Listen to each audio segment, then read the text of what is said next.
We're beginning our series of Digging Deeper videos here in the book of James, and he introduces this subject, which is the key subject of the whole book, the subject of trials, or the testing of your faith, as we have it here in verse number 3. These were Christians probably of a Jewish background, and he refers to them as my brethren in verse 2, and we'll use that expression, my brethren, right throughout the letter to punctuate the letter and introduce new subjects. But this is the subject of trials, and they were experiencing great hardship, these Christians. And he's going to link two words, and these two words don't seem to go together, the word joy and the word trials. The word joy would be associated more with circumstances that are peaceful and prosperous, and in the opposite direction you have this word trial, which is associated with difficulty and hardship. But he's going to bring these two words together, and we want to see how he does that, because he's going to link joy with trials and demonstrate that it is possible to experience both at the same time. So before we get into the detail of some of these verses, let's just take a moment to see the flow of thought, the big idea right down verse 2 to verse number 5. And he starts with this word count, and that's one of the key words. I'll just put that in a square up the top there, and let's just see how this flows down. So in verse 2 he says count, and that word count is related to the rest of verse number 2. Count it all joy when you fall into various trials, and we'll come back to that. Now, in order to do that, this word at the beginning of verse 3 is critical, knowing. So the knowledge that he's going to reveal in verse 2 is critical to be able to count it all joy when you fall into various trials in verse 2. So we'll just link these two together. So you're able to count because of this knowledge. Now the knowledge is described here. Put a little arrow to show that. And the knowledge is that the testing of your faith produces patience. Now this patience is produced over here, and it is produced through the trials or the testing of their faith. And it would be difficult to know that in the circumstances as they were being persecuted and as they were being harassed. But this knowledge, and to remember this, that these circumstances had a purpose, and the purpose was that God might produce something. It's a spiritual attribute that's going to be produced, and it's going to be produced in them through these circumstances. And that word patience really is not the final word in relation to this production. But patience, here in verse number 4, appears again, and patience is going to have a perfect work, and it's going to lead to spiritual maturity. So verse number 4 really is an expansion of this idea of patience in verse 3, and this idea of faith, the testing of faith producing. Now in verse 5 you come to the last idea here in these verses, if any lacks wisdom. So he's speaking about the possibility that it's difficult to know in the circumstances these things, and hindsight's always a great thing. So he says if you're struggling, this word wisdom, we'll look at this, is very different from this word up here, knowledge, and we'll look at that in verse number 5 when we come to it. So if any lacks wisdom, then he says let him ask of God. Now the God that we've to ask is described here. It's a God who gives to all liberally and without reproach. So you could really just stick that in a box like that, and it could read let him ask of God, and it will be given to him. And it will be given to him because of the character of our God that we saw in verse 5. So let's come back now to verse number 2. So let's look in some detail then at verse number 2, when he's going to tell us something of the character of these trials. They're very different from temptations, that's verse 13 to verse 17. But here he's going to give us some idea with the language that he uses here in this verse. First word to note is this word when. This means that what he's talking about is not a possibility, it's an inevitability. When you fall into various trials.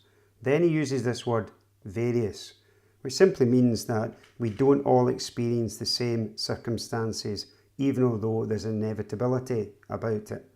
First of all, think about Abraham. He certainly had trials in his life. Think about his experience with Isaac. But that was very different from the experience of Job.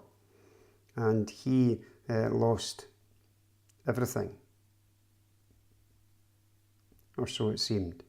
That was very different from David and his experiences with Saul. And so you could go on, and you discover that life circumstances for each of these people were different, but they had the same basic character of trials. So we're learning here that something is inevitable, but not necessarily the same for every individual.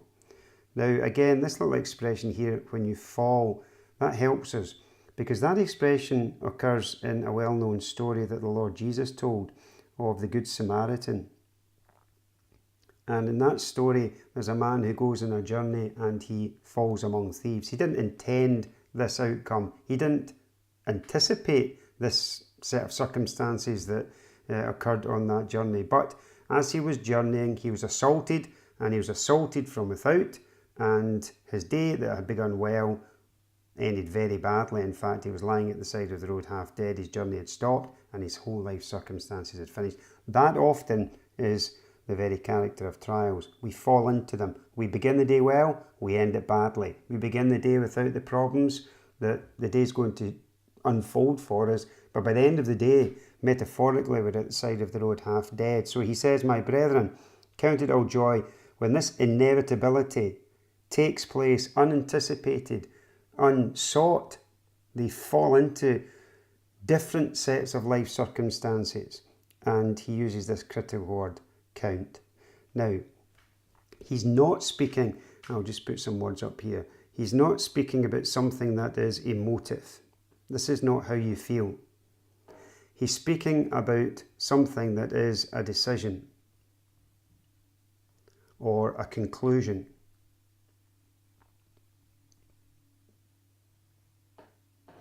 And it is something that you arrive at, you decide, you conclude. It's not an emotive response. It's not how you feel. And you come to this decision, we're going to see in the verses that follow, when you weigh up all that you know, when you weigh up the circumstances, and when you weigh up what the rest of these verses tell us, you are able to count it all joy. And that is how this word joy is able to be linked with such a different word. Remember, joy is going in this way, trials is going in this way, and yet they're able to be brought together. And they're able to be brought together by the knowledge of verse number 3. So here is verse number 3, and there is our word, knowing. This is critical. This is something that we need to understand in order to be able to arrive at the conclusion of verse 2. So this knowledge is outlined here in these two verses. And the knowledge really, and I'll change the colour to green here just to make it distinct. The knowledge is that something is being produced, so that the circumstances which are so difficult are not pointless. God is doing something. He is producing spiritual attributes. In fact, he's producing that which would otherwise not be produced, patience. And if we allow patience, let patience have its perfect work, then it will lead to us being perfect and complete, lacking nothing. Which really just speaks about, and I'll put the words down here, it really just speaks about spiritual maturity. The Christian life is seen as a progression, like a natural progression from birth to adulthood. In the spiritual sphere, it's seen as the same sort of progression, and God enables this progression, this maturity to take place, and he does so in the testing and trials of life. And if we know that, then we're able to count it, we're able to conclude that this is a matter of joy, that God is doing this in our life, that God desires us to be mature and to grow and develop into spiritual maturity, lacking nothing. And so we need to let patience have its perfect work. And this knowledge that the testing of our faith is producing is the knowledge that enables us to count it all joy when we fall into various trials. Now he then comes to verse number 5, because this information is not always crystal clear. So here in verse number 5 we see the conclusion of this little subsection, and it concludes with this: if any of you lack wisdom. Now I said earlier that this word wisdom is different from the idea of knowledge. Wisdom is the application of knowledge. So we've seen the knowledge that the testing of your faith is producing.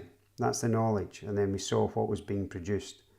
Now, if it is the case that in the difficulties of life and the extremities of our trial, that we find it very difficult to take that knowledge and put it into practice, for that is what wisdom is. It is the application of knowledge in life circumstance. And if we're unable to do that and finding it very difficult to do that because of the pressure we're under, he says this, let him ask of God. Now, we shouldn't be afraid to ask of God because the character of God is explained here. It's a God who gives, and he gives to all, and he gives to all liberally, and it is without reproach. He just builds, and each building block is an encouragement to ask. He says, let him ask of God, and it will be given to him. So if we lack wisdom, if we find it very difficult to take this knowledge and to apply it in our life circumstance, and if we're unable to do that, then we will not be counting it joy. We'll be overwhelmed and discouraged.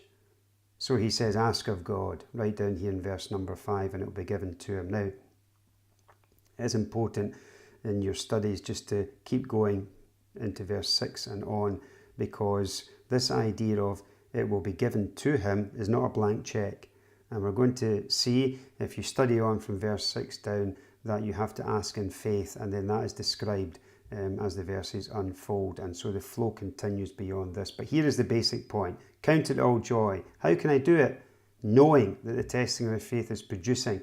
Let that have its ultimate perfect work. Lead me to spiritual maturity. But if in the meantime I'm really struggling with this, then let's ask of God, and let's be encouraged to ask of God because of his character. And if we ask in faith, then we will be given help to count it all joy. James chapter 1 verse 2 through to verse number 5, and please go and dig deeper.